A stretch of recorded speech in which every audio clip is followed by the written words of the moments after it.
پارێزگای ئورفای باکووری کوردستانەوە دەبینرێت.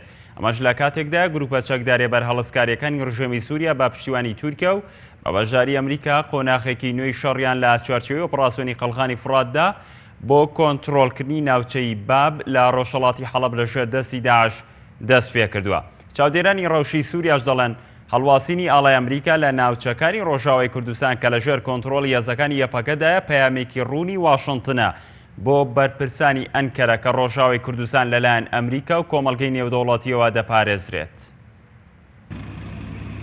لە کاتێکدا گروپە چەکداریە بەرهەڵسکاریەکانی ڕژێمی سووریا بە پشتیوانی تورکیا و بە بەشداری ئەمریکا قۆناغێکی نوێی شەڕیان لە چوارچێوەی ئۆپەراسیۆنی قەڵغانی فوراتدا بۆ کۆنتڕۆڵکردنی ناوچەی باب لە ڕۆژهەڵاتی حەڵەب لە ژێردەستی داعش دەست پێ کردووە. تیمێکی تایبەتی سەربازی ویلایەتە یەکگرتووەکانی ئەمریکا بە هەڵکردنی ئاڵای ئەمریکا لە ناوچەکانی ژێردەستی یەکینەکانی پاراستنی گەل یەپەگا تورکیا و گروپە چەکداریەکانی هاوپەیمانی ئەنقەرەی تووشی شۆک کرد. ئاژانسەکانی هەواڵ لە سەرچاوەگەلی نزیک لە یەکینەکانی پاراستنی گەل بڵاوێن کردەوە ئاڵای ئەمریکا لە 3 خاڵی شارۆچکەی گرێسپی ژێر کۆنتڕۆڵی یەپەگەدا هەڵواسراوە بە شێوەیە کە لە شارۆچکەی ئاک چەکالەی سەر بە پارێزگای ئورفای باکووری کوردستانەوە دەبینرێت. ئەمەش بەوتەی چاودێرانی ڕەوشی سووریا پەیامێکی ڕوونی واشنتنە بۆ بەرپرسانی ئەنقەرە کە ڕۆژئاوای کوردستان لەلایەن ئەمریکا و کۆمەڵگەی نێودەوڵەتیەوە دەپارێزرێت.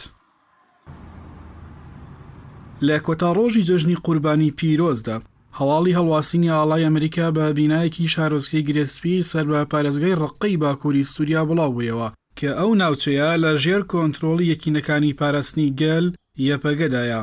گەرچی تا هەنووکە کۆشکی سپی ئەمریکا بە فەرمی ئەوەی پشتڕاز نەکردوێتەوە، بەڵام وەک ئاژانسەکانی هەواڵ بڵاویان کردووەتەوە یەکەیەکی سەربازی ئەمریکا سەردانی گرێسپی لە ڕۆژئاوای کوردستان کردووە و بڕیاریشە بەم نزیکانە ئەمریکا بنکەیەکی سەربازی لەو ناوچەیە بکاتەوە. هاوکات لەبارەی هەڵکردنی ئاڵای ئەمریکا لە ڕۆژئاوای کوردستان، پیتەر کوک وتابێژی وەزارەتی بەرگری ئەمریکا پەنتاگۆن لە ئەمیانی کۆنگرەیەکی ڕۆژنامەوانیدا ڕایگەیاند تا ئێستا ئەوانی هیچ شتێکی فەرمیان لەبارەی هەڵکردنی ئاڵای ئەمریکا لە ڕۆژئاوای کوردستان بەدەست نەگەیشتووە.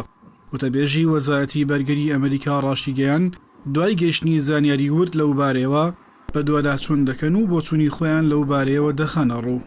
پێشتریش بڵاوبوونەوەی چەند وێنەیەکی هێزەکانی ئەمریکا لە ڕۆژئاوای کوردستان کە ئاڵای یەکینەکانی پاراستنیگەریان بانشاریانەوە کردبوو تورکیای تووڕە کردو. پێدەچێت دەنگاوی ئەم جاری ئەمریکیەکان بە هەڵکردنی ئاڵای وڵاتەکەیان لەسەر بارەگاکانی یەپەگا پەیوەندیەکانی ئەنقەرە و واشنتۆن بە ئاراستەی بارگرژیدا بباتە قۆناغێکی نوێوە. هەڵواسینی ئاڵای ویلایەتە یەکگرتووەکانی ئەمریکا لە کاتێکدایە لەلایەک سوپای تورکیا و ژمارەیەک لە گروپە چەکدارە تونڕاوەکانی سووریای هاوپەیمانی ئەنقەرە لە ناوخاکی تورکیاوە هێزێکی زۆریان کۆ کردووەتەوە و بەپێی چەند سەرچاوەیەک بەنیازی پەلاماردانی گرێسپی بوون. لەلایەکی دیکەش بەپێیە و پێشبینیانەی بۆ قۆناغی دوای شەڕی داعش دەکرێت ژمارەیەک شەڕ و ڕووبەڕووبوونەوەی نوێ سەر هەڵدەدەن کە دیارترینیان شەڕی نێوان هێزە کوردیەکان بە پاڵپشتی ئەمریکا لە دژی ئەو هێزە عەرەبانە دەبێت کە لەلایەن تورکیاوە پشتیوانی دەکرێن.